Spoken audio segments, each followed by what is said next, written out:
Button பட்டிக்கு வந்து நம்ம ஆல்ரெடி கட் பண்ணி வச்சுருக்கோம். 2 கிளாத் வச்சுருக்கோம். ஒன்று வந்து ரெட்டையாக இருக்குது, இன்னொன்று வந்து சிங்கிள் பீஸ் இருக்குது. இது பார்த்திங்கன்னா தனித்தனியாக இருக்குது. 2ம் கூட வச்சுக்கலாம், ஒரு கிளாத்தும் கூட வச்சுக்கலாம். இது வந்து பார்த்திங்கன்னா லெஃப்ட் சைடு, இது வந்து மடிப்பு இருக்கக்கூடியது. அது வந்து வி வைக்கிறதுக்காக வச்சுக்கலாம். இதிலேருந்து நம்ம வந்து ஒரு கிளாத் எடுத்துக்கலாம். கரைப்பகுதி வந்திருக்கக்கூடிய கிளாத் நான் வச்சுருக்கேன். பட்டன் பெட்டிக்கு ஹைட்டு கரெக்டாக இருக்கான்றதை பார்த்துக்கோங்க. பாருங்கள், பட்டன் பெட்டி கீழே வச்சுக்கோங்க. அதுக்கு மேலே ஃப்ரண்ட் கிளாத் வச்சுக்கோங்க. இப்போது 1/4 இன்ச்சில் தையல் போட்டுக்கலாம். இப்போ பார்த்தீங்கன்னா ஒரு தையல் வந்து போட்டுக்கிட்டோம். இப்போது இந்த கிளாத் அப்படியே நம்ம வந்து உள் பக்கம் திருப்பிக்கலாம். திருப்பும்போது எனக்கு வந்து 1 இன்ச் அளவுக்கு பட்டி இருந்தாலே போதும். மிச்ச கிளாத்தை உள்ளே திருப்பிக்கங்க. இது வந்து கரெக்டாக நல்ல பக்கம் எடுத்துக்கோங்க. 1 இன்ச் இருக்கணும். நீங்கள் அளந்து கூட பார்த்துக்கோங்க. கரெக்டாக 1 இன்ச் இருந்துச்சுன்னா ஃபினிஷிங் வந்து பார்க்குறக்கு அழகாக இருக்கும். இப்போது இந்த மடிச்சுட்டு இந்த தையலை வந்து பட்டிக்கு மேலே ஒரு தையல் போட்டுக்கலாம். கடைசி வரைக்கும் ஒரே அளவில் கொண்டு வந்துடுங்க. கடைசியில் என்ன பண்ணணும்னா கொஞ்சமாக வந்து கிளாத்தை விட்டுட்டு மிச்சத்தை கட் பண்ணி விட்டுடலாம். ஏன்னா கழுத்துக்கு வந்து நம்ம தைச்சிட்டோம்.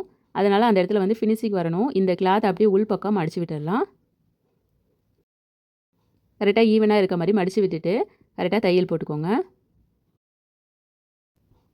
இப்போ நம்ம வந்து ஒரு மடிப்பு மடிச்சிட்டோம். இப்போ நம்ம அந்த மடிச்சிருக்கோம்ல, அது அப்படியே உள்ளே போகணும். சரிங்களா? இந்த இதை அப்படியே விடக்கூடாது.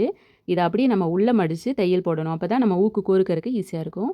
இதை அப்படியே நம்ம என்ன பண்ணணும்னா கெட்ட பக்கம் திருப்பிக்கலாம். திருப்பிட்டு எக்ஸ்ட்ரா இருக்குல்ல அந்த கிளாத்து, அதை வந்து நம்ம கட் பண்ணி விட்டுக்கலாம். துணியை கட் பண்ணாமல் கட் பண்ணிக்கோங்க.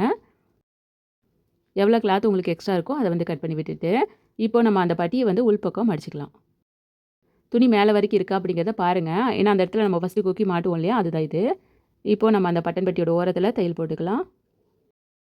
இப்போ நம்ம வந்து அந்த பட்டன் பெட்டியை தைச்சிக்கிட்டோம். பார்த்தீங்களா, அழகாக வந்துருச்சு. இப்போ இந்த பக்கம் நல்ல பக்கம் திருப்பி பார்த்தோம்னா கழுத்து பீஸும் அழகாக இருக்குது, பட்டன் பெட்டியும் அழகாக இருக்குது. இப்போ வந்து நம்ம ஒரு சைடு வந்து ரெடி பண்ணிட்டோம். இது வந்து கொக்கி மாட்டி விடக்கூடிய சைடு அழகாக ரெடி பண்ணிட்டோம். பார்த்தீங்களா, இதே மாதிரி வி வைக்கிற சைடு நம்ம ரெடி பண்ணிக்கலாம். இதில் வந்து என்ன பண்ணுறீங்கன்னா கரெக்டாக வந்து 1.5 இன்ச்சு, நீங்கள் வந்து 2 இன்ச்சு கூட மார்க் பண்ணிக்கோங்க. நான் வந்து 1.5 இன்ச்சு மார்க் பண்ணியிருக்கேன். பட்டி கொஞ்சம் பெருசாக வரும். நீங்கள் 2 இன்ச்சு மார்க் பண்ணிக்கோங்க. 2 இன்ச்சு மார்க் பண்ணிவிட்டு கட் பண்ணி விட்டுடலாம். இது வந்து பார்த்திங்கன்னா ரைட் சைடு வரக்கூடிய இடம். ரைட் சைடு வரக்கூடிய இதுக்கு தான் நம்ம வி வைக்கணும். இப்போது நம்ம என்ன பண்ணணும் அப்படின்னா கிளாத்தை வந்து உள் பக்கம் எடுத்துக்கலாம்.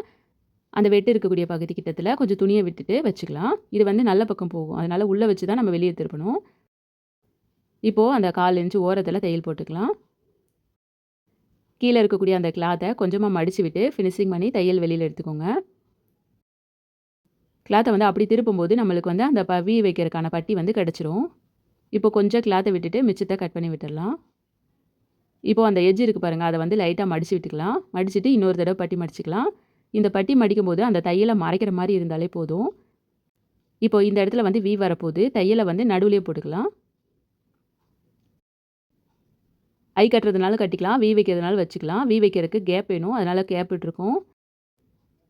இப்போ நம்ம வந்து அந்த வி வைக்கிற பட்டியை ரெடி பண்ணிக்கிட்டோம். 2 ஃப்ரண்ட் பார்ட்டையும் சேர்த்து எடுத்து வச்சுட்டு நம்மளுக்கு வந்து எந்தெந்த இடம் கொக்கி வரப்போகுது அப்படிங்கிறத மார்க் பண்ணிக்கலாம்.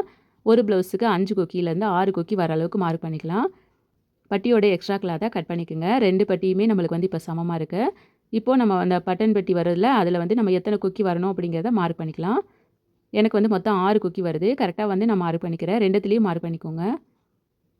இப்போ வந்து பார்த்திங்கன்னா நம்மளுக்கு வந்து அந்த மார்க்கிங்லாம் 2 சைடுக்குமே தெரியுது. இப்போ இதில் கொக்கி மாட்டிக்கலாம். கரெக்டாக வந்து வி பெரிய வியாக வச்சிங்கன்னா கொக்கி மாட்டுறதுக்கு ஈஸியாக இருக்கும். தையல் வந்து நிறுத்தி ஸ்ட்ராங்காக போட்டுக்கோங்க.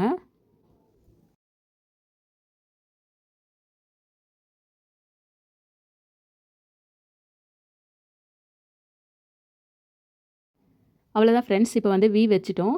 வி வைக்கிற வீடியோவும் ஃபுல்லாக உங்களுக்கு காமிச்சிருப்பேன். நீங்கள் வந்து பார்த்துருப்பீங்கன்னு நினைக்கிறேன். வி வந்து வச்சுக்கிட்டோம். இப்போ நம்ம இன்னொரு சைடு இருக்கக்கூடிய அந்த பட்டியை வந்து எடுத்து வச்சுக்கலாம். இப்போது நல்லா கவனிச்சுக்கோங்க. நம்ம வந்து எல்லாமே அழகாக தைச்சிருக்கோம், கரெக்டாக தைச்சிருக்கோம்.